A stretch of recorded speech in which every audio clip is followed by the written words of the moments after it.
I love technology so much. I got to watch No-Gi Worlds while enjoying Sunday football. Last night was UFC Fight Night where Rory McDonald was less annoying than normal, which means it's time for Verbal Tap, the show that proves fighting is way easier from outside the cage. With me, of course, the infamous Twitter legend, Raph Esparza. Raph, how are you doing this evening? I'm not bad. Let's walk back legend. Talk tonight, because we have a guest this evening who's apparently internet famous now that we need to scale it down. Yeah, that's a fair point. We don't want to get teaser alert. Brandon Mccaghren on the podcast tonight as our Todd and Tony. You may know him as the dude who beat up that wrestler multiple times in a YouTube video. I'm sure you've seen it because it's been everywhere. Alabama jiu-jitsu instructor. We also have from White Belt BJJ, Todd and Tony tonight. Gonna be a fantastic podcast. But before we get to all that, Raph, did you get a chance to watch 6 hours of No-Gi Worlds today? I unfortunately did not. So I had to live vicariously through you. If anything, I got to watch it via Instagram. So I got to watch matches with their highlights just go real quick in 15 seconds. And I was like, all right, cool. Yeah, so our friend John Evans from BJJBreakdown.com is going to fall more in love with Mackenzie Dern's amazingness on the mat. He's a big advocate of her jiu-jitsu skills. I want to nerd out about the match she had with Gabby Garcia because she just nothing but guts. It was amazing. She went and fought. Yeah. Got to watch Keenan fight a few people. Got to watch him fight Murillo, which was always awesome. He then fought Yuri Simos in the Open Finals. Great match. Really good stuff. Did you find anything in your watching that you are going to try and lift this week? Well, it was no gi, and we've started to switch back to gi, but absolutely. There is a transition that people go when they go deep half and they flip all the way around almost like a 50-50 leg attack that I would really like to start applying. So, consider this my PSA to all of you who train over at BJJ and MMA Academy. That was just for you to know what's coming this week. And I'm sorry if the podcast didn't come out in time. I tried to help. That really will be all I drill for the next 2 days. So, spoiler alert. Brian, I'm coming for your leg. Then tons of great fights, so people will get the chance. But check out the No-Gi Worlds. There was a lot of really cool stuff. A lot of our friends did very well.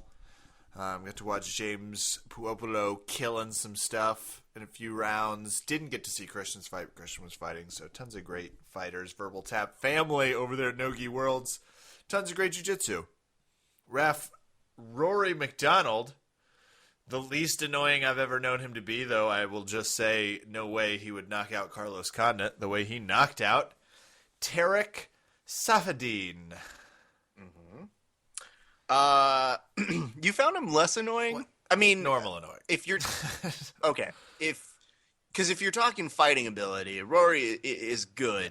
I don't think anybody disputes that. I just think they dispute if he's human or has emotions. Or is capable of not seeming terrifyingly creepy. Because all of his answers were, I think I'm the best in the world. I don't know. I would love to get the chance to show what I can do. Rory, you kind of sound like a member of the Poetry Club. Are you feeling confident after your win? I always feel confident. I would like to go ahead and say this right now. I want to win all of the titles. Thank you. And it's super creepy. It does sound. And I said on Twitter, and I'm 100% behind this, I think he should have his voice overdubbed like a bad Japanese film. Because I'm way more interested in hearing his voice and hearing somebody talk over him. I just think it would make it more exciting because he's not somebody who you get excited to watch win. You get excited to watch him fight because you know he's a good fighter, but he doesn't like sell it. He doesn't go that extra step, and maybe he doesn't give a shit, but it does make it kind of funner when you have an athlete who like looks like a normal human being who's enjoying the fact that they just won and gets to show some emotion about it. Definitely doesn't give a shit, but congrats to Rory, whatever. Yes, indeed. Your unbridled streak of watching a fight, encouraging someone with your kind of namesake. He spells a little differently. But Rafael Asunceo wins via decision, and it was a close decision, so I can only assume the fact that you were watching is the reason he won. Definitely. Somebody asked me on Twitter, they're like, who are you rooting for? Caraway, or are you rooting for Rafael? And I said, well, I'm torn because the namesake's in this fight, but also Ronda would be so pissed if Caraway won. And we're really into whatever pisses Ronda off. So I don't know. Tough to say. And But it was an okay fight. And Brian just looks slow in there. And it's tough. Rafael was doing a great job picking him down. The first round, it was a little more competitive, but you kept seeing Brian get really, really slow in each progressive round. And it's understandable. I mean, it's a hard sport to do, but especially toward the end, it became a little more comical to me because you heard Misha going in on him like a mob wife. Misha's over in the corner and going, "You gotta finish him, Brian!" And I was like, man, Misha is feeling it. She is gonna go to the mattresses right now. So, nice Mob Wives reference, by the way, in the podcast. I think it's a first. Godfather reference. So don't. Oh, okay. Don't say Godfather's that. different than Mob Wives. Mob Wives is like a show on VH1, I think. It's one of those. But why would you say that? That's a weirder version of a reference. It's not a weirder version. It is. Did you catch... I saw the main event, which was an hour. I saw those two fights. I did not see the rest. Well, there was a... I did. Where were they? They were in Canada. No, I mean on television. I was watching, and it kept turning into the okay. Giants game. Yeah, okay. I'm glad you brought this up because this was I hate to break this, Kevin, but this was terrible news to the fans of the show Mike and Molly. Fans of the show Mike and Molly were promised a 3-hour block of said show from CBS in syndication on FX, but instead, because the Giants game was running so long, and they were like, yeah, don't worry, once the Giants game ends, we'll send you right back to Fox Sports Juan. Now, do you know how many innings the Giants game went? 94, I think, give or take. Close. Very close. They went 18 innings. It's now on record as the longest playoff game of all time. Who could have seen that coming? Well, apparently not Dana White, who, by the way, I put up a joke 30 minutes into the fact because I was irate. Baseball. I had my DVR. Yeah, I had my DVR set.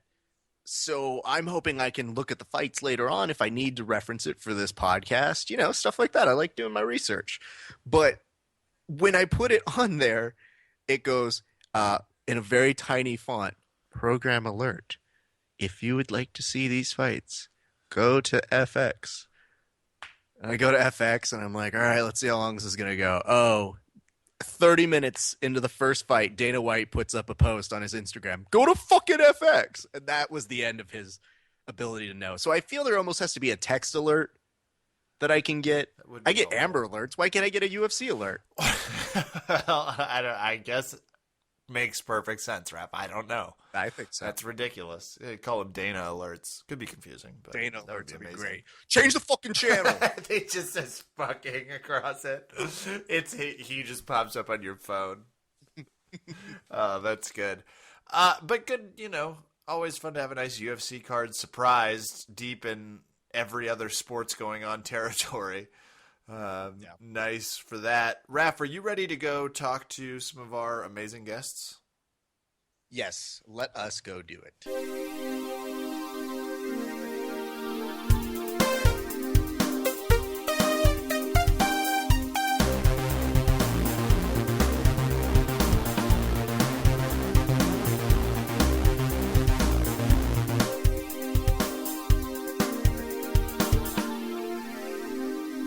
Verbal Tap fans, Raph and I cover all things jiu-jitsu, and it's fun when our friends and very dear friends all of a sudden find themselves in a new weird YouTube Hall of Fame type jiu-jitsu celebrity we have on the line from 10th Planet Jiu-Jitsu out there in Decatur, Alabama, Brandon Mccaghren. Brandon, you had a challenger come into your school. Tell us what happened. Well, on Monday evenings, we have our class there at the jiu-jitsu school, as do a lot of places on Monday evenings. We have just the we Mondays? call it volley. No, well, we do it on other nights too, but just Okay. on Mondays as well. It turns out. Okay. We have we call it volley tudo class, but it's not really volley tudo. It just like sounds cool. But we just like punch on the ground, like it's jiu-jitsu, but then we got gloves and we hit each other in the face. Okay, perfect. Love it. Yeah. That's Monday. We roll with punches every Monday night. So that's when the most people like stick their head through the door. We're located inside of a workout gym, it's called Bender's Gym, but it's like a 24-hour facility, Yeah. And so, we'll have people stop in and look in all the time. But on this particular evening, this gentleman and his friends were looking in and kind of catcalling into the room, like, hey, and I'm trying to teach class. I actually didn't know this part. I didn't know they were catcalling previously. Yeah, well, they were kind of, there's a lot of stuff that wasn't on the video. Oh, okay, yeah, I guess I only saw what was on the video and you narrating it, which was great, but yeah. Shut up, Kevin. All I'm hearing in my ears are exclusive. So, what was I saying? What did they're I catcalling. Oh, yeah, they're standing at the door. Yeah. And so I don't even perceive it as rude really at the time, as just as much as inconvenient. I didn't really think about it being rude until after, you know what I mean? Until people started going, man, that dude was rude. And I was like, yeah, I guess that really was rude. We're kind of in the middle of something. Yeah. Class. I was just like, this is inconvenient. I'm trying to teach class right now, because like stuff like that happens all the time. It's not like we're the only jiu-jitsu school in the world. Like probably happened in 30 other jiu-jitsu schools around the country that same night. You know what I mean? Yeah. Like it happens once a month. I don't know. It may not happen like that on the West Coast, but out here, everybody still thinks that, like everybody I meet is a Gold Gloves boxer, or they they were special forces or something. You know what I mean? Yeah. Oh yeah, bro. My daughter is she's a third-degree black belt for like 6 years. How old is she? She's 14. Oh, look out. So bro, I know what I'm doing, bro. So that's everybody I meet. And you teach at karate? Yeah. And that's what this is, yeah, right? Yeah, I teach. This is people that, that's exactly a generation of people that were like, oh, jiu-jitsu, they think karate, martial arts, all the same. No big difference, but yeah. Yes, that's exactly right.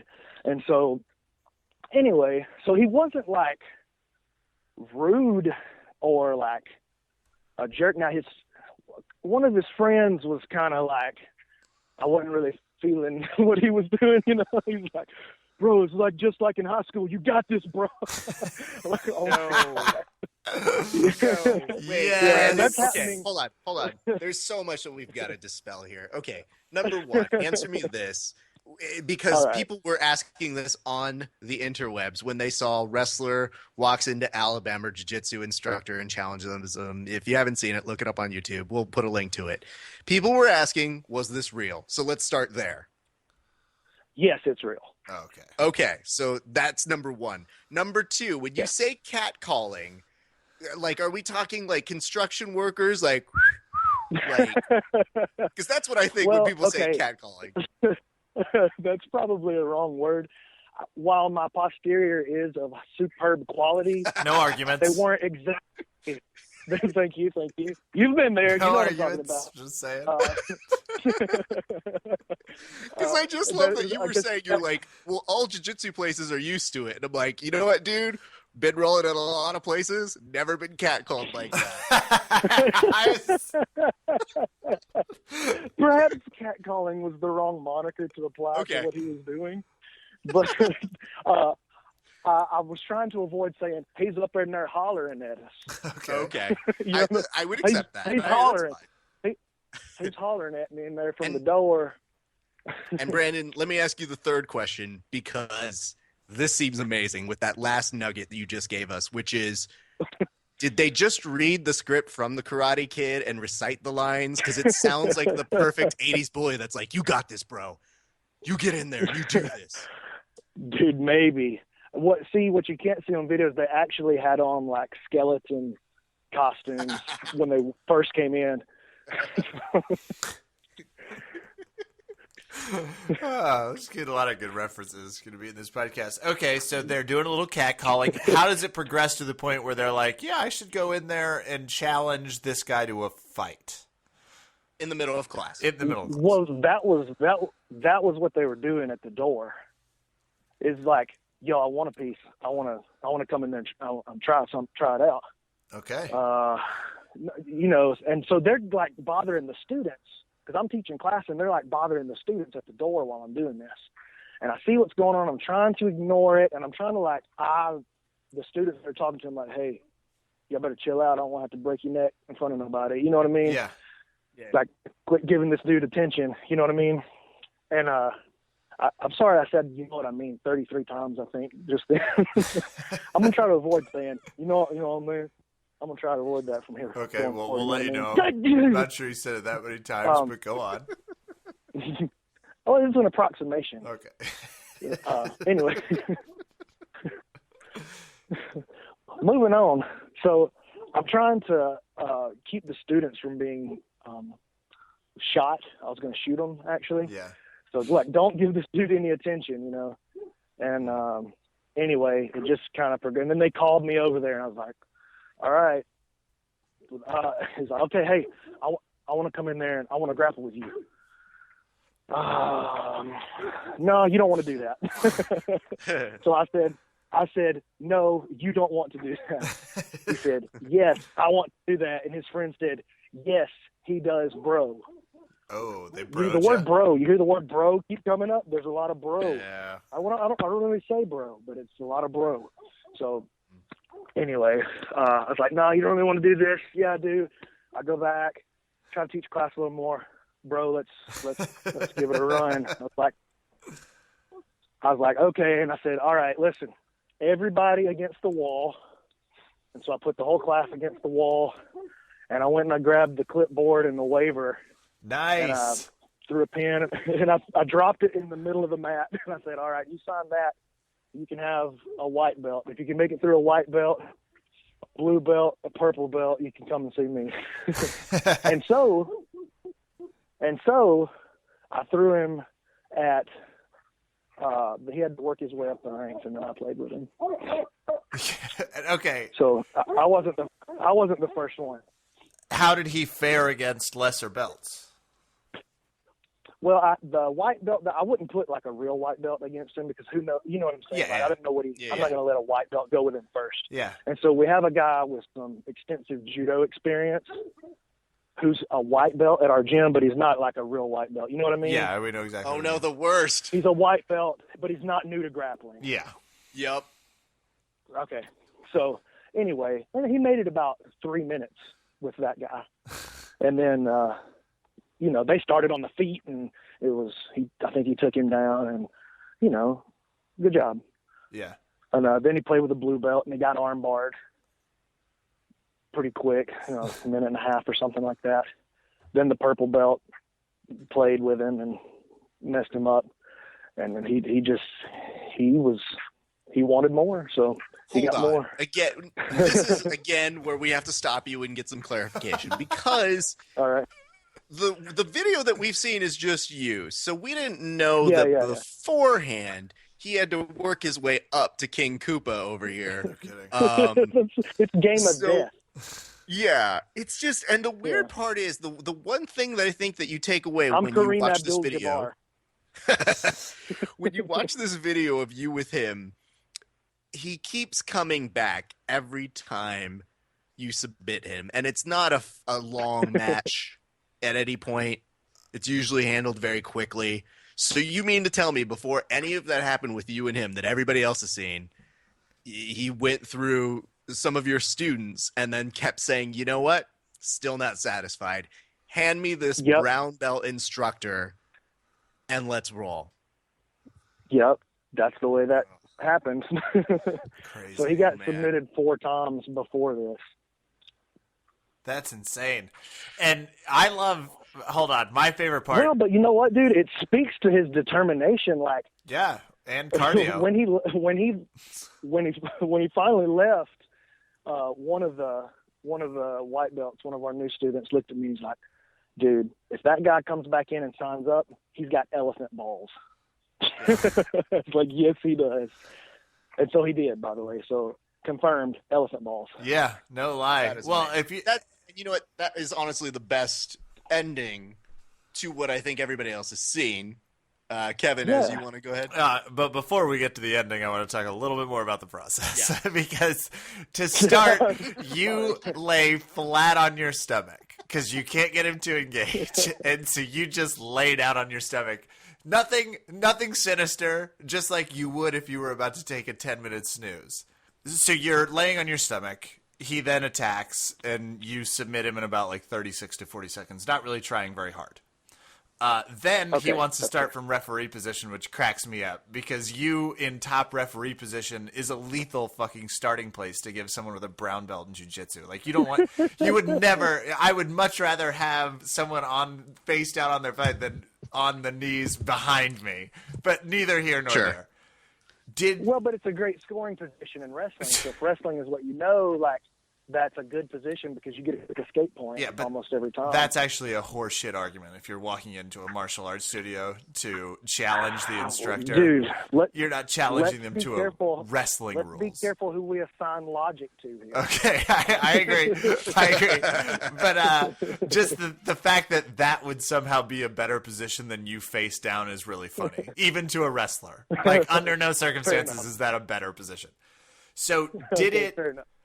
I don't know if you've competed before, but did you go through any nerves? Did this raise your heartbeat at all? Like, was this difficult? It doesn't look that way. That's why we're curious.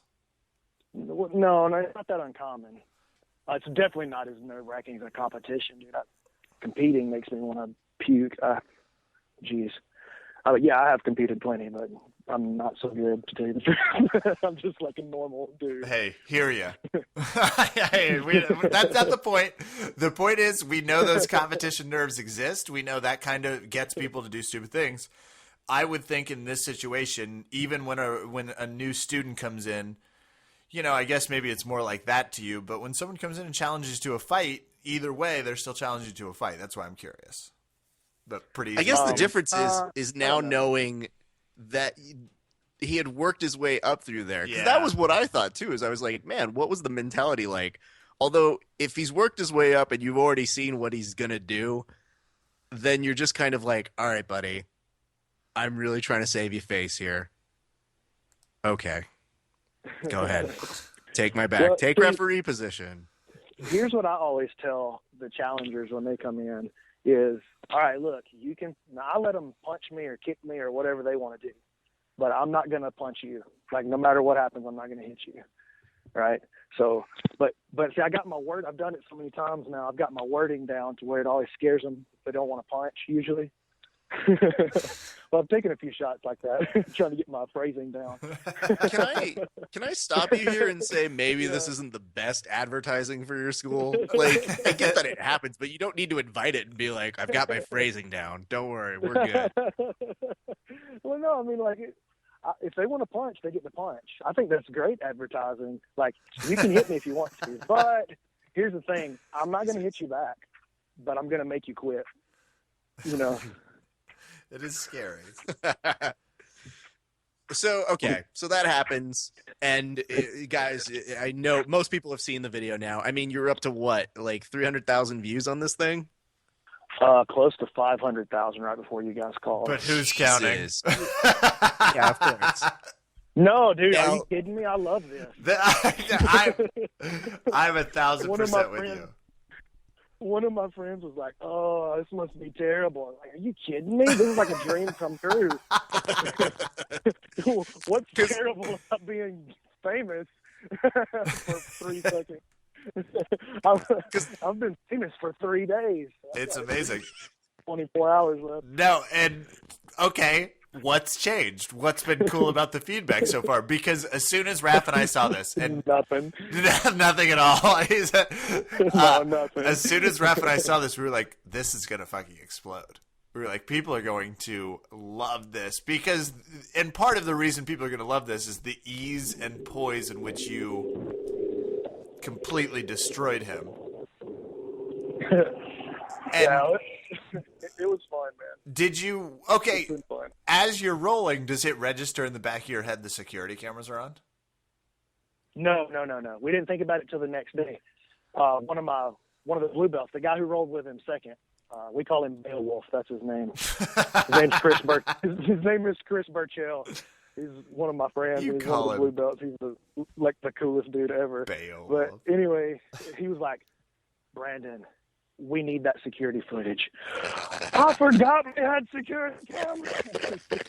So you're one of your students is like, we need that security footage, and that's when it dawns on you that this videotape exists of this guy challenging you and a wrestler. Do you think it's going to go viral? Does that hit your mind? No. The only thing that occurred to me was like, dude, I got a wet willy on video. Oh, we haven't even talked about that yet. How have we not talked about that yet? Oh my God. Okay.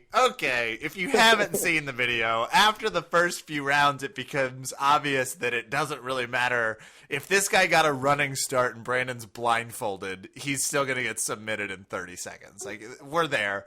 And you pull off a patented move. Would you explain it to the audience, please? Well, the last 2 challenge matches, I've finished via wet willy. You have him in like a triangle?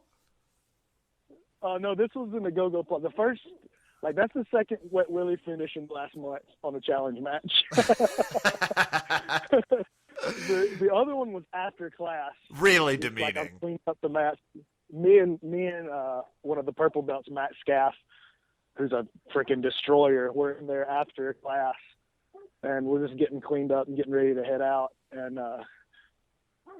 this guy was, he was like rude or anything like that. He just wanted to try, just get a piece, Yeah. So yeah, sure, come on in. I already had my changed out and everything. I just went with him anyway. But I flattened him out, belly down, and I was giving him wet willies till he quit. It's the most demeaning. Raph, where are you on this wet willy business? Is this like the ultimate disrespect, or do you think maybe it's a compliment in some ways? Good question, Kevin. First of all, you always ask the good ones. Second, picking up your sarcasm. Response here is interesting because I think the concept for this is when I saw the video go up, Brandon, and I saw the description, and it said wrestler takes on Alabama jiu-jitsu instructor, I didn't need to know it was you. I just knew. I looked at the headline and I go, 3 jiu-jitsu instructors in Alabama. Right. So it's a pretty small pool to pick from. and as Kevin's talking about this idea of like, oh yeah, when we saw the headline go up. No. When I saw the video go up, and I was one of the first few, like within the first 100 people who saw that, I go, oh my God. No, this is a bad choice for this poor guy. He's going to become internet famous for all the wrong reasons. And the thing is like, it's a great demonstration of you because you do narrate over the entire, I guess you can't even call it match footage, but I guess rolling footage. And the beautiful part about it is you are talking like an instructor, giving us kind of the what through of what's happening. Yeah, it actually was. But when you did and when you get to the wet willy, that's where people I think were saying, is this another 10th planet thing? Are they just fucking with us? That's a 10th planet thing. Dude, a bunch of people thought it was fake. People thought it was fake. The thing is, I'm like, I immediately know. I go, no, that's not Brandon. Like, he wouldn't fuck with us that bad. Like, wouldn't put that much effort into it. We put up a video of you probably it. pretending to blow out your knee the day before. And I was like, terrible timing. yeah, and I go, All right, that's a little questionable, but this is 100% legit. Because who goes to the fucking security footage and then gives someone a wet willy to finish? Oh, man. I just said that was hilarious. So yeah, I think it did dividends for you. What was the weirdest or the saddest or the craziest thing that you read? Because I've seen you on the forums. You've literally liked this on every post possible. When you say that I tried to. when you say that you really love it, you really do. Because I saw it go up on like ADCC, and there's you, first person. Brandon Mccaghren loves this. Well, people kept sending it to me. I was like, oh, for real? ADCC, cool. So that was the first one. That was the first one that was like, oh, somebody like of notoriety kind of posted. You know what I mean? It's like, oh, well, okay, cool. I'll be doggy. Granted, we posted it up too before them. Yeah. So anyway, like I was But saying, of that was note. the first person of notoriety. Yeah. This interview's over. That's Thank you very much for your received. time. Yeah. Thank you. I'll be here all 22 minutes is enough. And then me and my wife, the gracious and gorgeous Lindsay Mccaghren, went to our local Moe's Southwest Diner here in Decatur the next day. And while, like, right as I sit down, somebody sends me a message, dude, BJ Penn just posted your video. I was like, oh my God, BJ Penn is my favorite fighter of all time. And that was like a huge deal to me. I was like, oh my gosh. And then I got done with dinner. I was like, oh, I wonder how many views it got. And it said, like, within the hour that we were sitting there at Moe's, BJ Penn posted it, and it got 10,000 views that hour. Jesus. I was like, oh my gosh, dude, BJ Penn just made me famous. I'm going to hit 100,000 views. and then like this like political website picked it up, and this political website has like 6 million and something likes on their Facebook page. Wow. It's like Republican stuff. I got a picture of Ronald Reagan on the front and stuff. I'm like, oh my gosh, why are they posting this? And dude, when that happened, it went mad, like complete madhouse. My Facebook just started exploding. They did that like while I was asleep. And when I woke up, I had like 400 and something friend requests on Facebook and like 1,000 and something notifications. I'm like, oh my gosh, what just happened? And like that morning, it had 30,000 views an hour for like 5 straight hours. Like, oh my gosh. Doesn't make any sense. So yeah, I was stalking it out. I was like, oh my gosh. I'm going to be as famous as possible for the next 20 or 30 minutes. I was like, for sure, I'm going to get a student off of this. That's the equation, right? I'm pretty sure that every 500,000 views, you get one student who signs up for your classes. I think that actually is the equation, apparently, because really nobody cares except me. It's just fun. Well, you talk about the fact that you knew you were going to become famous. And this gentleman in question here, I knew he would become famous for a very different reason. But this does have a happy ending. He did sign up with you guys. Has he come in to take classes yet? No, not yet. He's been in there every night, but he hasn't actually come into a class yet. But Okay, he's been in the gym working out every night. But since he signed up, we haven't had the beginner classes yet. And he definitely should be in the beginner classes. Okay, that's fine. And that's great, because here's the good news. A lot of his wrestling technique should be able to be transferable once you start getting those techniques and someone like you teaching him, right? Well, let's hope so, yeah. I think he'll be fine. I mean, obviously, like, he's he's a pretty determined guy, so yeah. He's not easily swayed. You're a good instructor. So, I mean, anybody who's rolled with you knows that you have a really good way of bringing this out. So when we're talking about this unwanted fame, you were talking about the fact of giving him some kind of web redemption. Or am I right here? Wouldn't that be cool? Like, my best friend Dirty Bird was like, hey, dude, we should try to send this to Tosh.0. I said, yes, let's get a web redemption going. Okay, so you want to try and get this over to people at Tosh.0, yeah? Well, sure. I think that would be cool. Okay. Well, I don't know anybody from there that I can think of. My 6-year-old daughter was like, do you think the president saw it? Yeah, of course he saw it. He woke up first thing in the morning, Mr. President, let's bring you down to the war room. Okay, let's assume Tosh.0 doesn't pick this up. You know, how is there something we can help you do? Is there some kind of web redemption that you can film on your own? We're just trying to spitball ideas. We're trying to brainstorm with you. How can we help? I don't know. I'm not funny. That's your job. It's a good thing I don't get paid for this, but well, Brandon, you know, this story is so great, and like I said, it's one of those things where you look up there and you go, "Yep, that's Brandon. That's 100% Brandon." All right, good for him. I'm glad this turned out very nicely and funny, and a wet willy happens. So what happens? You know, what happens? Tell me, day one, what do you do with this guy when he comes into your class? Dude, we teach him how to bridge and roll, just like everybody else. You know what I mean? Like, it's that's the great thing about jiu-jitsu, man, is it really is like an opportunity for all of us to be humbled and to, I don't know, like to connect to something that's larger than ourselves and improve as people. But we all, no matter what, we all have to come and start at the same place, you know, which I think is awesome. It's the only thing that I can think of that puts us all on equal footing on day one. So it's really cool. True story. Well, we wish that guy the best.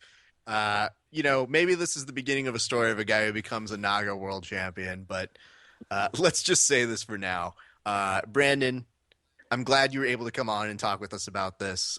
Anybody that we can shout out, anybody you want to give props to that we can help you hook up? You know what? Just the 10th Planet organization.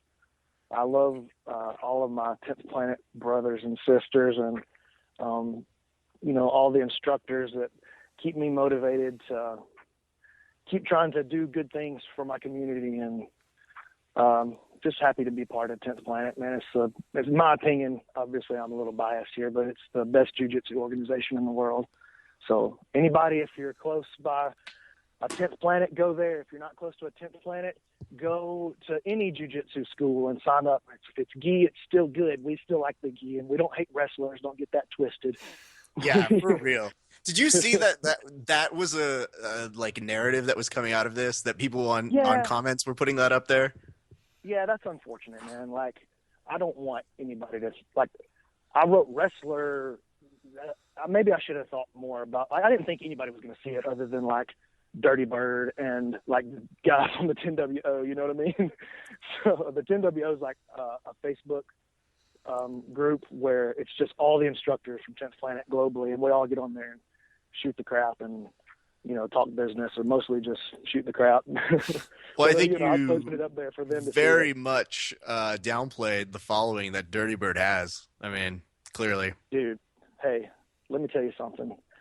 That's the funniest dude on the planet. He don't know nothing about jiu-jitsu, but if he did, he'd be the best guest you've ever had. He might be the best guest ever anyway. Well, sweet, my man. I'm glad that it ended up well. We wish well for this guy. You're obviously a favorite here. So like I said, once we saw it was you, we're like, let's just bring Brandon on and find out the real story. And you know what? We got some nuggets that we didn't know actually happened. So thank you very much for coming on to share the story, dude. And as always, continue doing good things over there in Decatur and give our best to everybody at 10 Planet over there. Hey, will do, man. Hey, I got to talk to Kev about something. I'm afraid we're out of time. Oh, is that right? So I don't know what. Okay, I think I might know what this is about.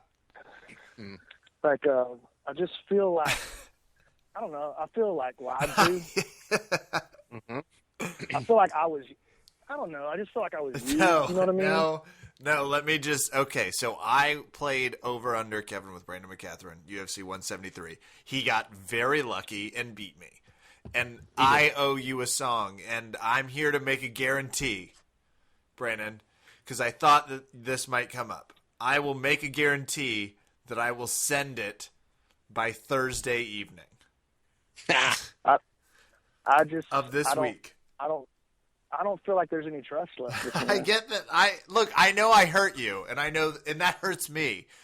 But I feel like if you just give me a chance, give me this week, I will get you a song. Oh, Kev. Last chance, and we're in the nest here. We're in the nest, and I get it. I can't quit you, Kev. I appreciate it. And this is my way of me saying, maybe as I'm driving back to Kansas this year, I bypass through Alabama. I don't know. I got to figure that out. Don't get crazy. Don't do. Okay. I was just going to walk in and challenge you during the middle of any class that was going on and just scream, Brandon, I want to have a drinking contest. Oh, I'm sorry. Is that jiu-jitsu? No, we'll get to that later. I just want to start with whiskey and see where it goes. And let me be 100% clear. I don't even know where to start with a drinking contest. I would 100% want the security cam footage of you destroying Kevin. It's just me vomiting in a trash can while Brandon wet willies me. It's like, and it ends again. We'll take it. Raph, we should see if Eddie has the security cam footage of you and I rolling. That would be. Oh man, you know what the best part is? I would narrate that footage with you. I have zero problem telling you what my mentality is of when I'm rolling with Brandon. Going, well, here's Brandon getting the move of the day once, as you'll see, doing it very effectively. Oh, here he is doing it again. Yeah. So that's why for me, I was like, I understand where this guy's been. The only difference is I didn't challenge you in the middle of class to do it. I waited for the proper time to receive my beating, and I learned something from it. So that's why I can attest to your great rolling skills and your ability to teach, because you were very, very helpful when you were teaching stuff. So. Well, thanks, man. You're a fun dude to roll with, man. You guys are the best. I love coming on your show. All right, well, go be famous somewhere else. Ladies and gentlemen, the fading star of his 15 minutes, Brandon Mccaghren, everybody. Thank you.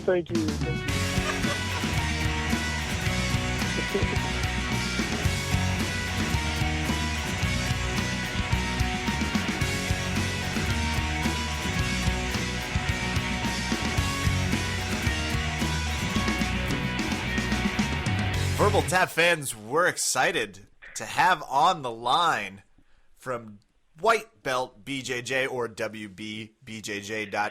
You met them because of their hilarious memes. We love you now for just your jiu-jitsu coverage. We have on the line Todd and Tony. How are you guys doing this evening? Very well, thank you. Excellent. That was good. That's, we're negotiating a lot of people on the line, especially a lot of people that do comedy. And Todd, I have to ask because I don't know this. I've just always known that White Belt BJJ has existed on Twitter making funny comments during my jiu-jitsu life. How did the website start? How did the meme producing start? How did this all start? Oh, wow. Okay. Going back, White Belt Jiu-Jitsu existed long before me. Tony started the page probably a little over a year and a half ago. And on my end, I had started dabbling in memes. It actually started with Saulo Ribeiro seminar, who I study under. He was coming to town, and I got tired of just marketing my event, my Facebook event page, with normal announcements. So I started jazzing it up with some pictures, making fun of, Saulo's opponents, usually, most involving chokes. And I did a couple things with Shanji Ribeiro in terms of his flying armbar. That was some great material.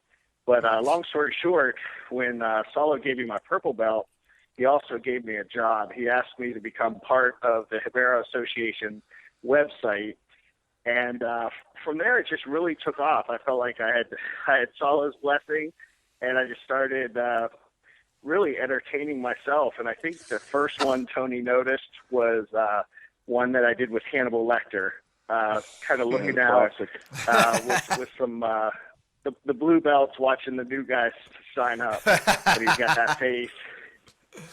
And I got in touch with him immediately. And it wasn't very long after I started it that you came aboard. It was only like 4 or 5 months. Yeah, exactly. He noticed that, and I had been doing some memes and sharing them with the rest of the world. And Tony and I immediately hit it off.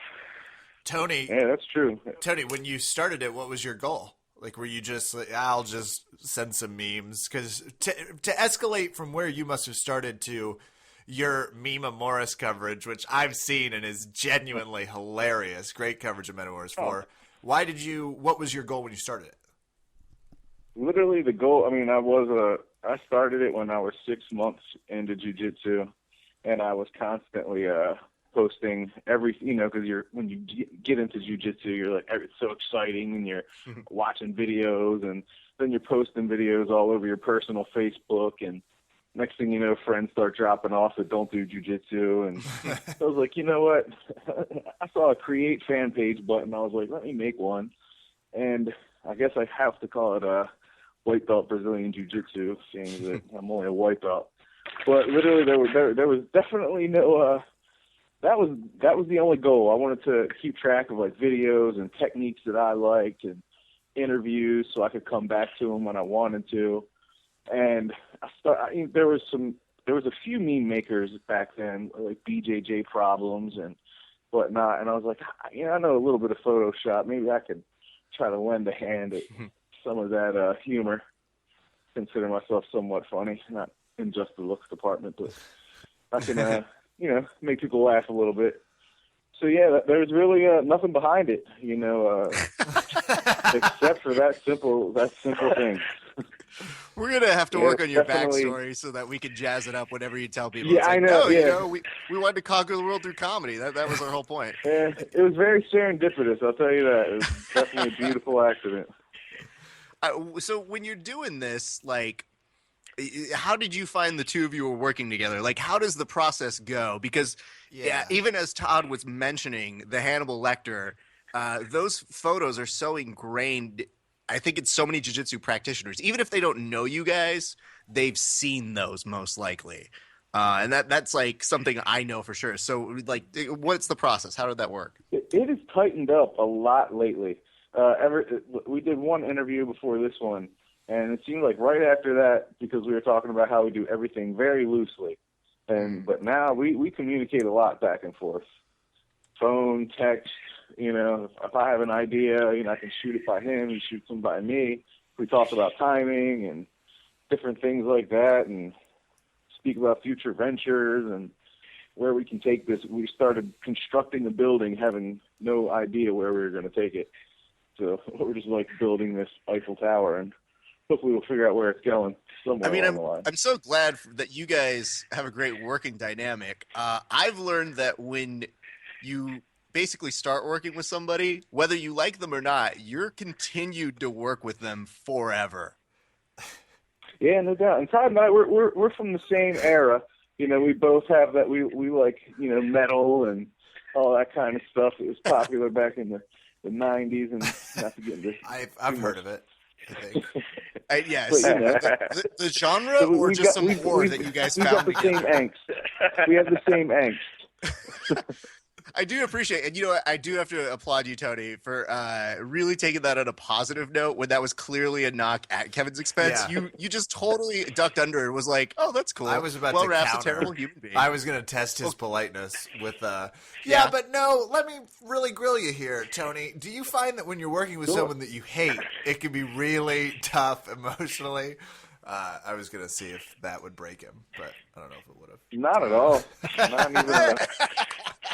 It's like an art that we both do. It's like we're both painters. We're both like musicians in the same band, if you will. So it's like when you hang out with a guy and he's playing guitar and you're playing bass and you're making some songs together. It's never a drag. It's always cool.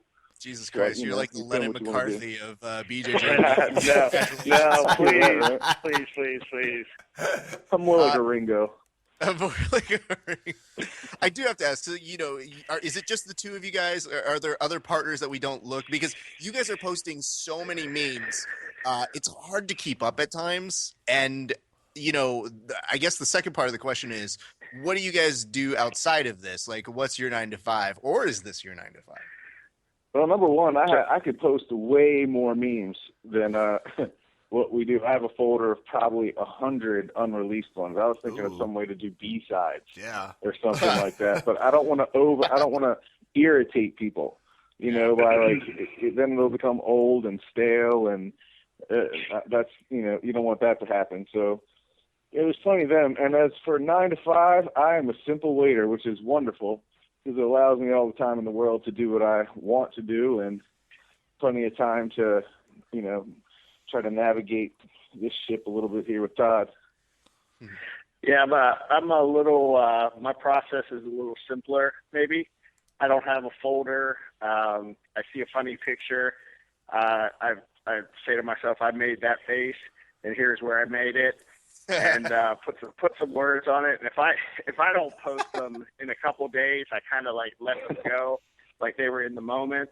But Tony's right. We're doing a lot lately with bouncing ideas as we get into new genres like the video memes.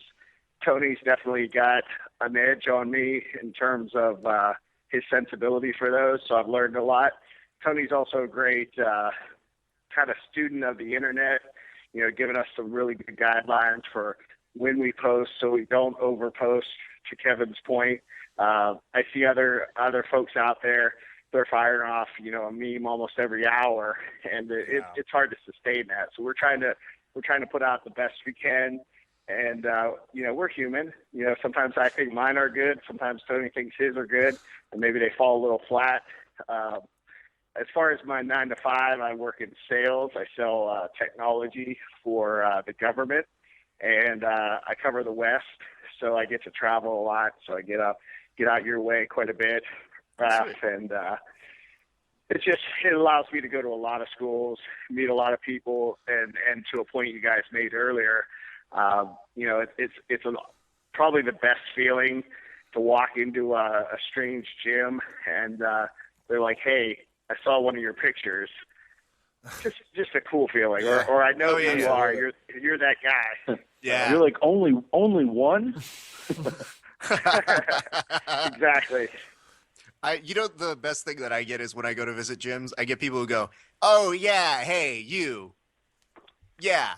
Okay, I've seen you. And I go, "Oh, cool, thanks. I don't know what to make of that." And you know what, Todd, I was going to say, that's really cool that you prefaced it with the, "Oh, hey, Raph, I get out your way every once in a while." I was going to be like, "Oh, cool, let's run into each other." And then I remembered you work for the government, and you said you sell, defense kind of things. So now I'm terrified of you, as if that. No. I sell simple response. He's like, "No, I sell side control defense, side control." Oh. Woo! Okay, just making sure I'm not gonna die. It's just like, "Yeah, Raph, I'm coming to you." Ah! I didn't know you could purchase it. Oh, man. I'll throw a hundy down. Yeah, I know. Yeah, and I'm over in D.C., by the way, Todd. So next time you're selling it to the government over this side, let me know. Non-topical. So we're all right in the same little area. Absolutely. I'm in Arnold, Maryland. Oh, damn. I'm in Pittsburgh. See this, Raph? Enjoy being alienated. First time it's really sucked to be in LA on this podcast. I just want that noted. Oh, you know what? If you guys really are going to give me shit, I'm just going to go down south about 30 minutes and go hang out with every No-Gi World winner right now. Yeah, I hear that, right? So don't give me your shit. Gary Tonin just put his phone number up on his fucking status update, so me and Gary are going to go rock it out. Personal number. It's a bold statement, but I like it. Okay. We'll live vicariously through you. There you go. There we go.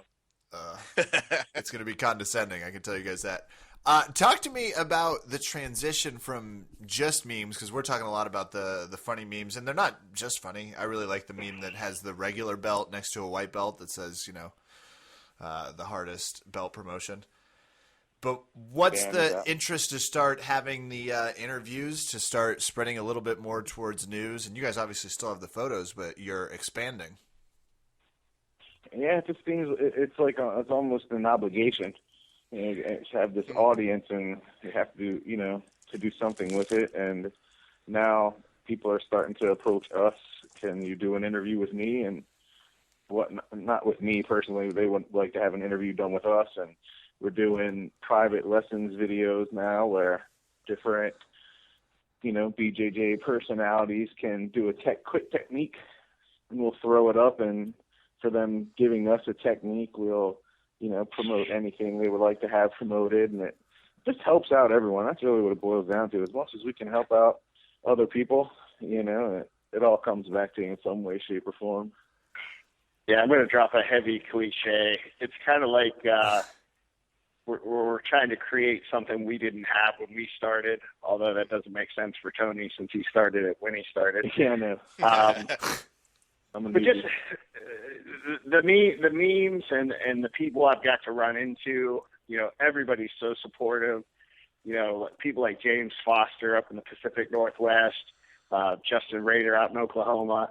I mean, these guys genuinely, they care about what we're doing. They laugh too, and to get their approval, to get their blessing, it's just huge. And they've been more than gracious to help us out. Keith Owen in Idaho, just some huge names that we look up to. They care about what we're doing. I have to ask, because you're talking about the positivity, but as a person who does comedy, I know sometimes you can ruffle a feather or two, intentionally or unintentionally.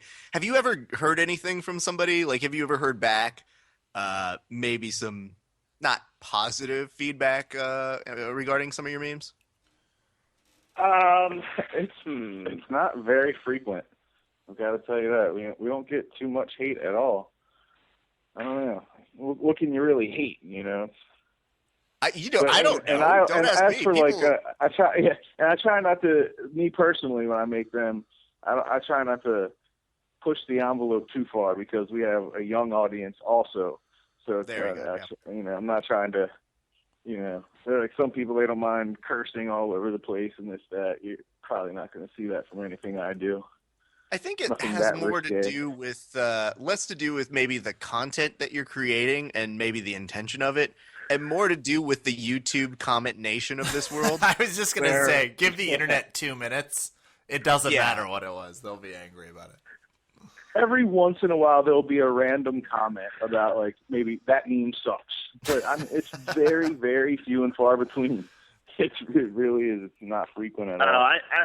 I can say personally the biggest negativity I got was people just fed up with 1,000 that face when you blah blah blah memes. I was on I pretty much rode that thing into the dust. So took it personally at first. Then I realized it was a meme, so I got over it. But we have no problem taking the feedback into consideration. Someone called me. Someone recently called me a no-talent ass clown on YouTube for my commentary, and it was just like that's not even an original comment. No, I heard that. No, somewhere. it was a heavy amount of cussing for a short comment. It was Wait, jeez, I haven't had that one yet. Kev, was that on one of our videos? Yes. Oh, during Around the Mat, there's some vicious shit said. Guys, and I Kev, put your earmuffs on for a second. I got to be real with you. I really do try to take the brunt of the negative comments about Kevin. Like, I always put him in a glass house. It's like, no, Kev, you're great. The kids, they love you. Everybody loves you. And it's weird because you'll sit there and you'll read oh, I hope people like this. Let's see what happens. Oh, fuck these guys. All right, well, womp womp. But there was just some really mean comment, I think, that somebody put about Kevin's hair, and I was like, I've been making fun of Kevin's hair recently. I'm gonna not. Now that I think about it, the Reddit community, they are very mean when it comes to BJJ. That is the most tough crowd to please in the universe when it comes to those guys. Reddit really boils down your art or your whatever you're working on to thumbs up, thumbs down. Yeah, they're and then if you look at the comment section, I mean, the hard part that we found is when you really insert different paradigms and perspectives, they come with all these different little branches that you can't always do, especially when you're doing comedy and you're just kind of like, hey guys, lighten up, we're good. Yeah, but then every once in a while, something that's completely kind of funny will go all the way to number one. Like, come on, really, that one?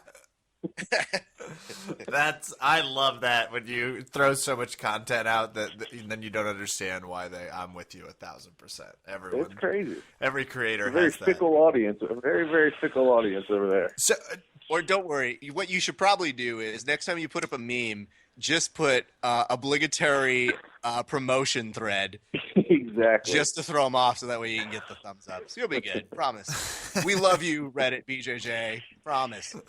And Todd, Tony, I don't know about either of yours jiu-jitsu stories. So, Tony, why did you start training jiu-jitsu? When did you start? I actually fell in love with jiu-jitsu in, 93, UFC 1, probably like everybody else. But never really had the time, nor knew a school was nearby until I was at my current job, and there was a Christmas party that was happening from an MMA school nearby. And they were like, yeah, we're right behind the building here. I was like, what? Get out of here. So after that, I went over there and started training. That was in mid-2012. So basically it just boiled down to I really enjoyed martial arts. I took Taekwondo, don't tell anybody, when I was young.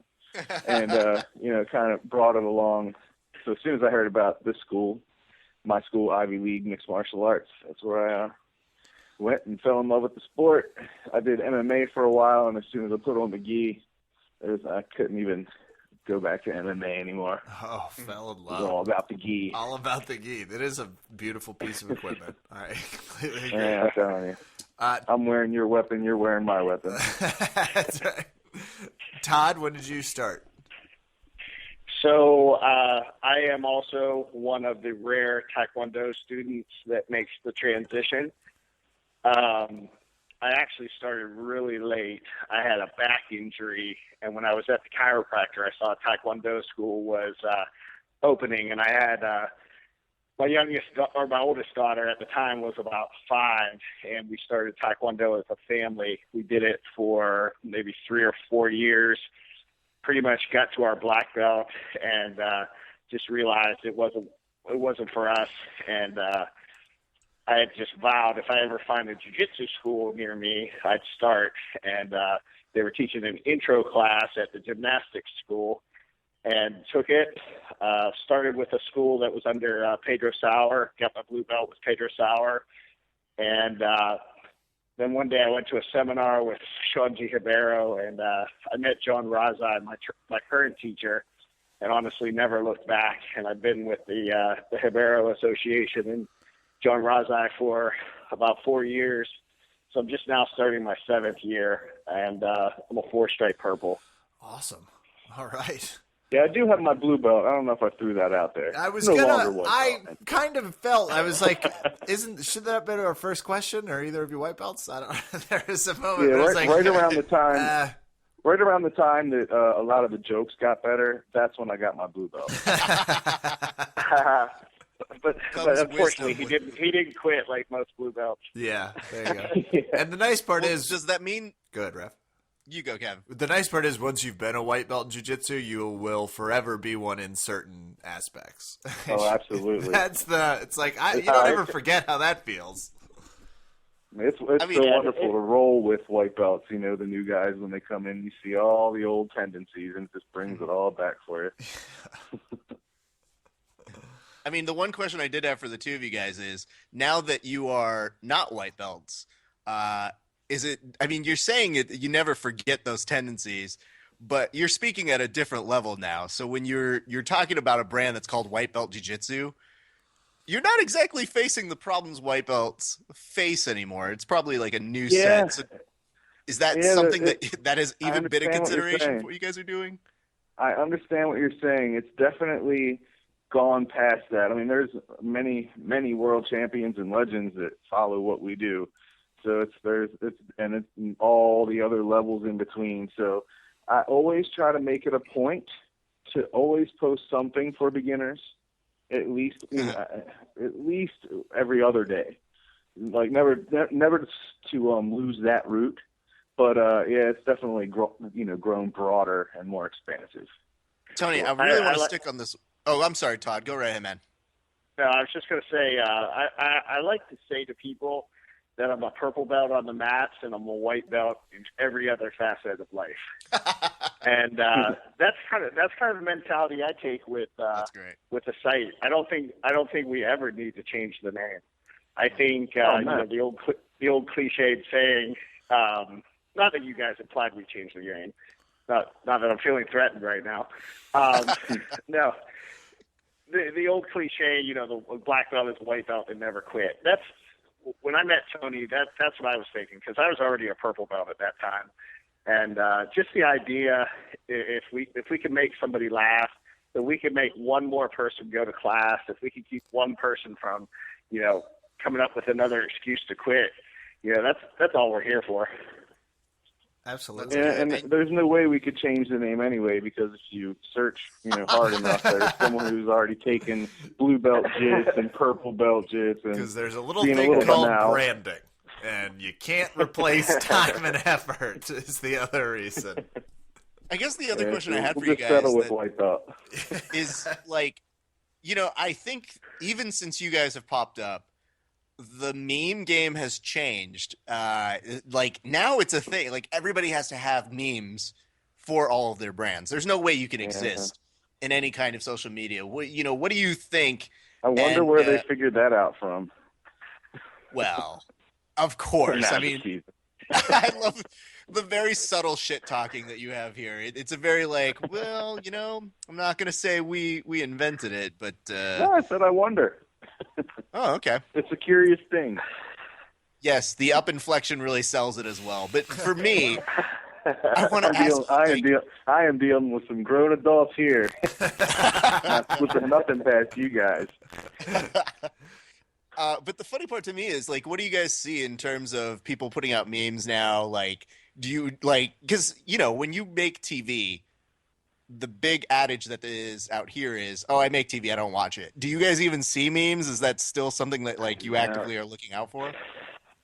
I got to be honest. I don't see them. I don't have time to go through, say, Facebook on my when you hit the home button and you see your own feed to see what everyone else is doing. I just don't have time between all of the other social networks. Every once in a while, I do see them though, and some are pretty funny and some are funny.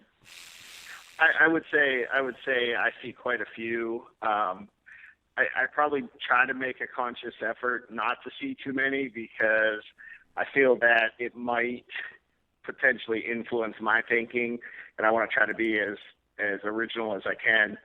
I would say there's a lot of content out there.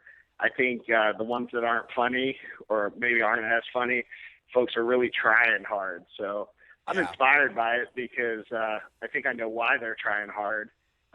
It's art. It's an art form, and as strange as it sounds to say, but it really is. You can't tell someone, hey, don't paint anything. Yeah. I just find it funny that you said the magic words, which is, man, this reeks of effort. I'm not going to laugh. Because that is, I find that for us, sometimes the less work Kevin and I put in, people are like, that was amazing. And we go, really? Isn't that something?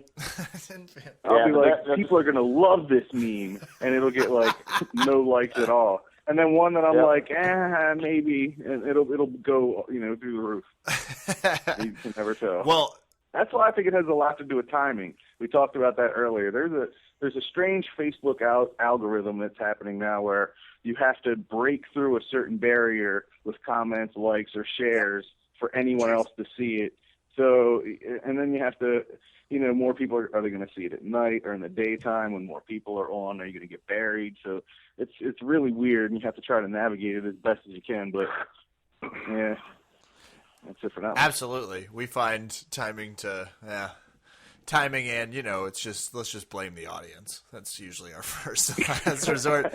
I mean, the one thing Kev does that makes me laugh, and I'm totally putting this out there, is sometimes Kevin forgets to like the page as himself.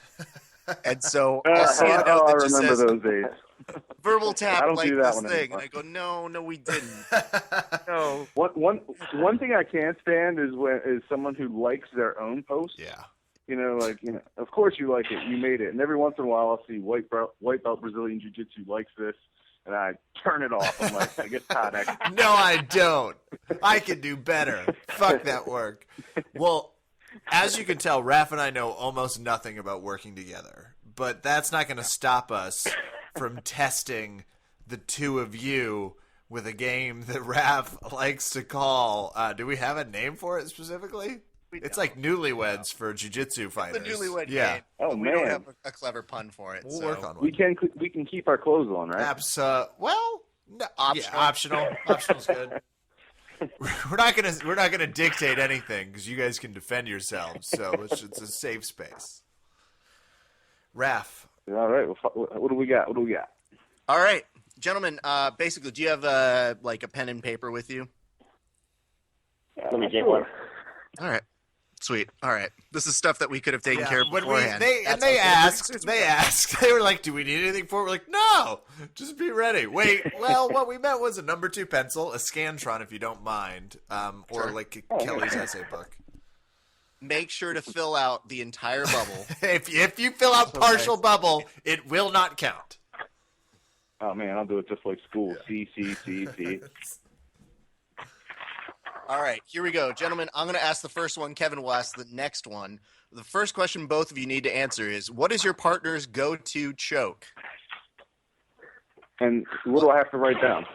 You just have to write what your partner, so that would be, in this case, Todd. Should I What say is it his- or just No, write just it? write it. Just write it down. I don't know this game. Okay. Okay, write that down. Good. Kevin's going to ask you the second one. Number 2, the funniest meme your partner has ever made. So the funniest one the other one's made. Man, Jesus, so many. There's over 1,000 of them. Narrow it down to one. We don't have time to go over all that. The third Okay. one, I'll speed it up. Go ahead. the third one is, what is the worst meme your partner has made?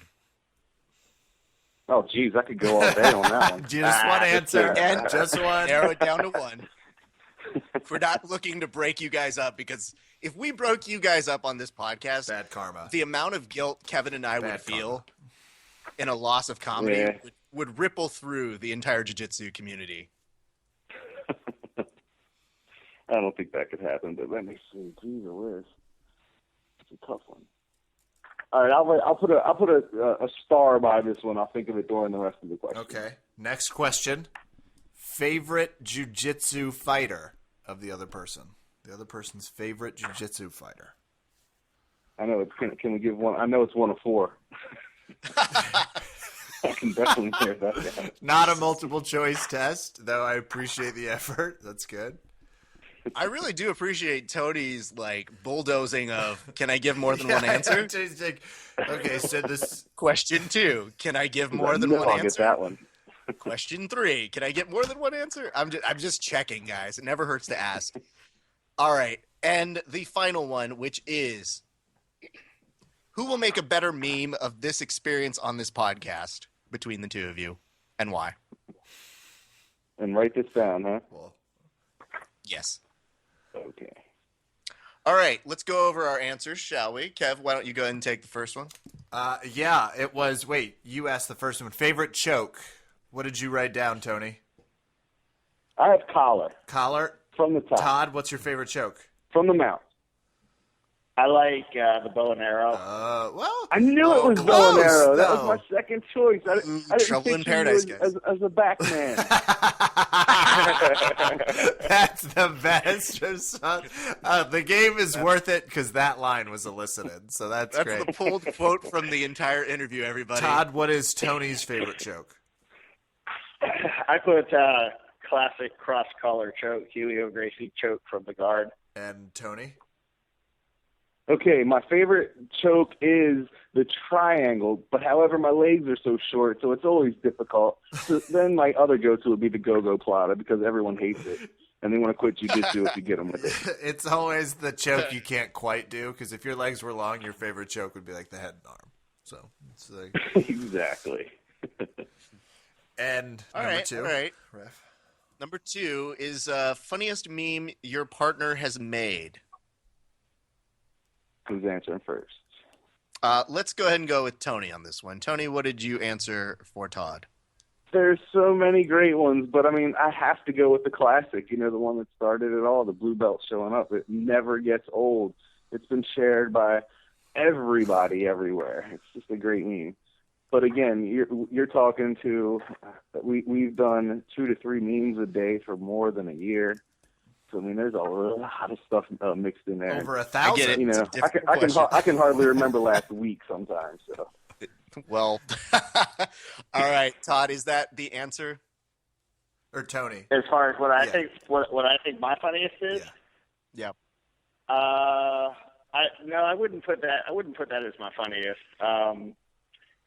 Man, I can't. They're like my kids, man. I can't. I know, it's tough, right? Well, don't tell your kids that. They're like, They're like my kids. I can't choose. I mean, kids, you're great You'll too. get Don't it, worry. yeah. All right, Todd, what did you put down for Tony on this one? You know what? I had to put one of our first four. It may have been our first or maybe our second video meme. Was the parrot when a white belt a white belt realizes he's alone in the world on the open mat. What the fuck? Yeah. That one doesn't ever get old. It's never gonna die. Yeah, that one's an easy one to make. It was already funny to begin with. And our next category, worst meme. Todd, let's switch it up and do it the way they actually do it. Todd, what do you think your worst meme was? And we'll see what Tony had written. Oh man. He's guessing what I think his worst meme is? No, Okay. So You might be able to do it. What did you write down? I'm thinking my capoeira one with Elaine Bennis dancing. No, that's not your worst. I laughed at that. I don't even care. That's so invalid. We discredit that answer yeah, immediately. if you describe it and it sounds hilarious, you can't count it. Because that sounds amazing. Do you want to hear what I thought it was? I thought his was his actual new one, which is actually doing really well, which shows that I'm a big idiot because I was like, it's like a horror meme. It's not funny, you know. People aren't going to get it because, you know, there's like screaming in the water, even though it has the black belt thing. But it's doing great, you know, and that goes to show what I know, not much. I wish someone would ask me what my worst joke was on air. I wouldn't even. We don't have that kind of time. We don't. Todd, what do you think your worst meme was? And then we'll find out what Tony wrote. Yeah, my thoughts for Tony's worst one. Are you asking Tony what his worst one is? No, what's Todd's my worst one? I want to hear this. It's gonna be good. Oh, I picked the Elaine Bennis one and got shot down. No, what was mine? Oh, yours. I picked the for a very strange reason. His teddy bear meme that got like 10 billion likes. Just because it took me back to my like 80s hair metal day. It was the something to believe in of white belt jiu-jitsu. Right. You know, it's the ballad, and I wanted to hate it so bad, but it was so popular. When your friend moves away from jiu-jitsu and there's a sad teddy bear by the side of the road. Oh, man, that one made Todd hate all of our fans that like that one. This is the best time we've ever done this game, by the way. This game is great. This is the best one we've ever done. Todd likes horror, and I like sappy stuff. Oh, together you should write a movie. I know, right?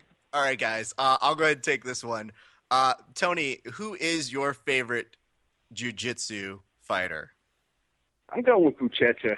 He's the guy to beat right now. Okay. The combination of strength and skill and speed and size. He's going to be a tough one to reckon with for a long time, probably.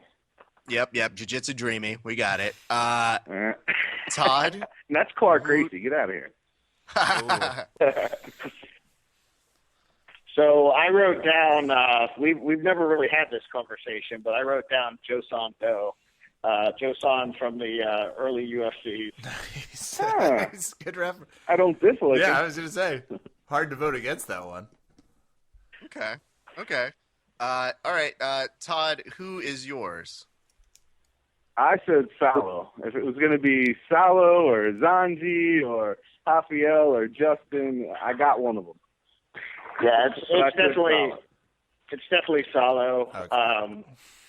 You know, he's a mentor. as a person, as a guy on the mats.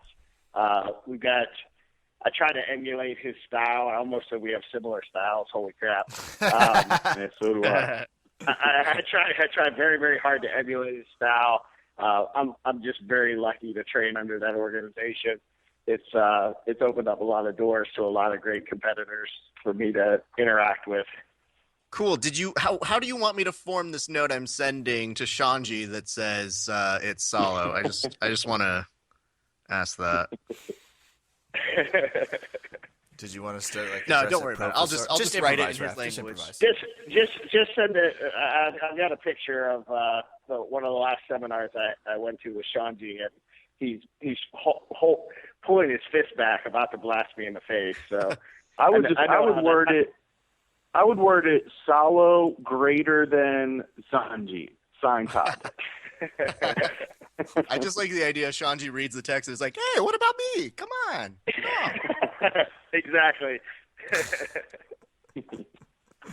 All right, yes, the last one. Wait, what was last one? who would make a better meme? Oh, of this podcast. Yeah. Right. Todd, Yeah. who do you think would make a better meme of this podcast?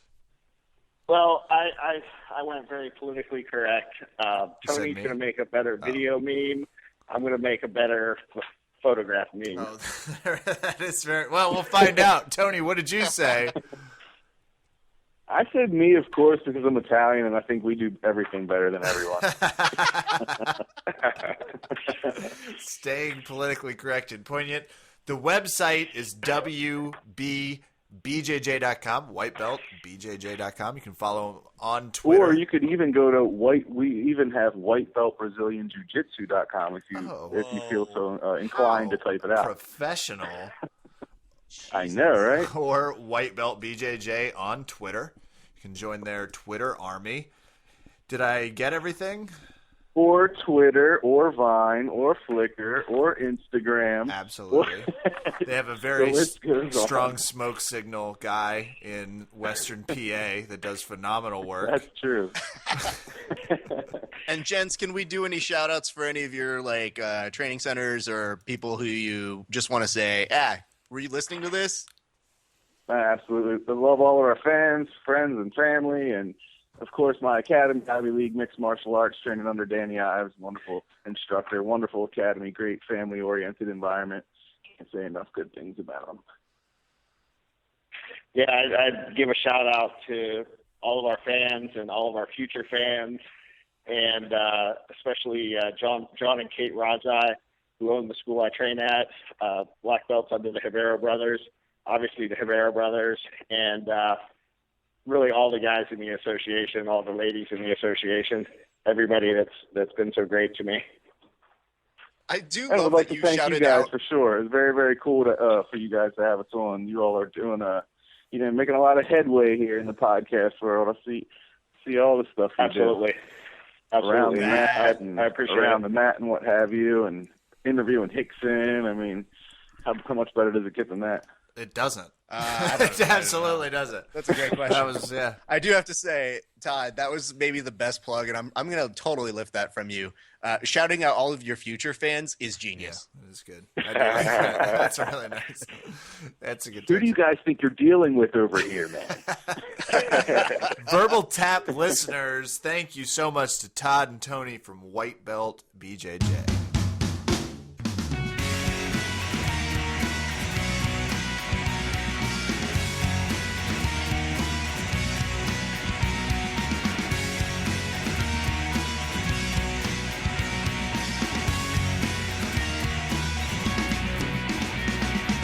What a podcast. Raph Esparza. Great to talk to the gentleman from White Belt BJJ. Great to talk to Brandon Mccaghren and his, I agree. I don't know. Great. Let's oversell it. Really good to talk to Brandon again. Always. We got to know him before he was internet famous. He's changed. He's changed a lot now. Yeah, fame has changed him. He's counting views. He's asking for things in his writer. He's like, I only want green M&Ms when I appear on this Really show. annoying to send him green M&Ms to set out for the podcast because we didn't just Exactly. get them. We had to send them. Fucking. No, and I was like, that's really way more effort than our normal. Hey, Brandon, answer your phone in like 20 minutes. We're gonna call you. Demanded to see pictures of Raph and I in Josh's uniform from Metamoris. Not cool. Josh Barnett. Yeah, Josh Barnett. I love that you reached for the analogy before you had put it into your brain. I just you go, felt like it would come to me. I kept wanting to say Josh Lister, and I was like, that's not it. That's not it. Wow. That's going to do it for us tonight here on Verbal Tap, which means it's time for shout-outs. I will start BJJ and MMA Academy out there in Chantilly, VA. Can't wait to get to some gi action. Had a long week of personal shit this week. Ready to get back to some jiu-jitsu and choking people, Raph. It's way more fun than not choking people, you know? Like per capita, 100% more fun to choke someone than not choke someone. Did you conduct a study on this? It's mostly just gut shot, but I feel like I can speak for the people because I'm from Kansas, but I live in the city now, so I'm like a good mix of whatever and whatever. You get it. BJJfinder.com, the world's premier jiu-jitsu site locator. Download the app. Check out the commercials. BJJ Finder. Make sure your gym's in there. You plug in your zip code. You can go check it out. That's going to do it for me, Raph. Sweet. Let's go ahead and shout out Chelsea Brambridge Donner. I did a really cool interview with her. I think you guys should check it out. It is on our YouTube page. That is cool. YouTube.com/VerbalTapCast. She is amazingly engaging. She's really funny. She teaches a hell of a great seminar.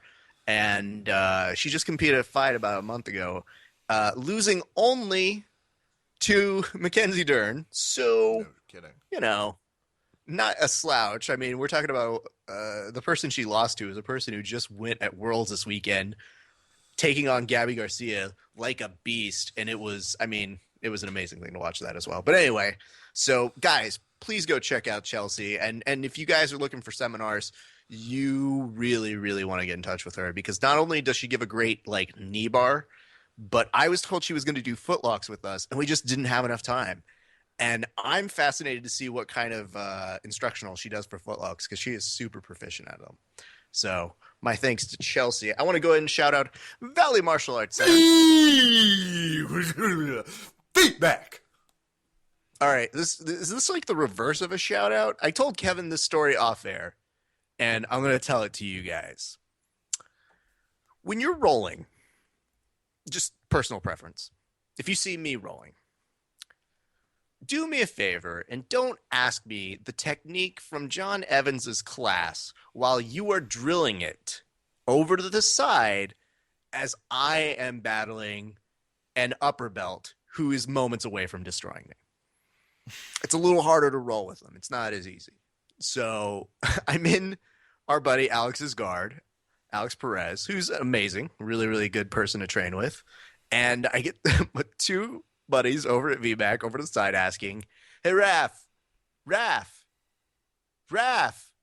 they're wondering, like, why I'm not responding. And I don't hear it, but I think I hear it. And I go, wait, are they really asking me in the middle of a roll to give them the technique advice? Like I'm just free? That's distracting as fuck. And I would like to encourage everyone in VMAC to, ask Raph. Don't just ask him about moves from this week. Ask him about moves from forever ago. Like before. I think it's really helpful. I encourage more people. I will say, hey, Raph, could you talk to me about Kimura defense from like that seminar 3 months ago? Right as he's like trying to defend a triangle. Would be great. I will say this. At first, I was good at working through it, but I had to concede a sweep to it. I was not very happy about that. However, the more hilarious part is like Alex, when he gets the sweep, just goes, Raph, I want to let you know that had nothing to do with you. It was all those jerks. And I was like, you're right. I didn't screw that up, did I? And he was like, no, you didn't. And then he proceeded to tell me, he's like, it worked just like I told them. I told those guys at 3 minutes in, yell at Raph. And I was like, I don't need this.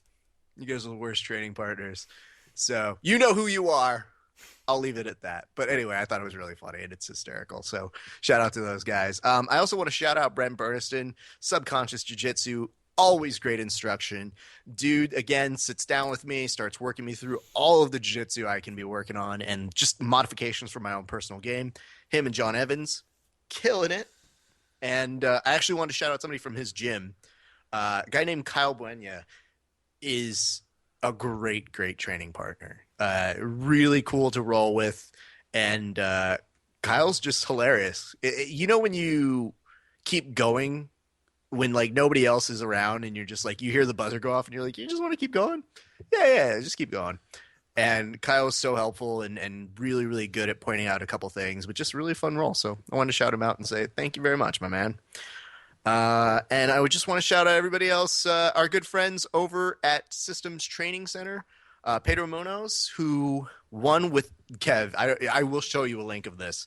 He won with the disgustingly sick guillotine. If you guys want to go learn that, go over to our friends at Systems Training Center to learn that so beautiful guillotine he did. It was awesome. He did it in 30 seconds. That's awesome. Yeah, it was really sick. So our thanks to them. Our thanks to all of you guys for tuning in this week. And I also want to thank, when I went to go train at Subconscious, a friend of mine that I used to train with a long, long time ago. His name's Keith Winkle, and he's like an instructor there. And he literally started doing a wrist lock that was fine. It hurt a little bit. But I didn't really think about how much it hurt until I had to type jokes that day while I was watching the fights. And I just want to say, Keith, good wrist lock. Not great for jokes, but I thank you anyways. And I think that'll do it for me. Hey, that's going to do it for us tonight here at Verbal Tap. I'm Kevin. Thanks for listening. Good night. Good fight.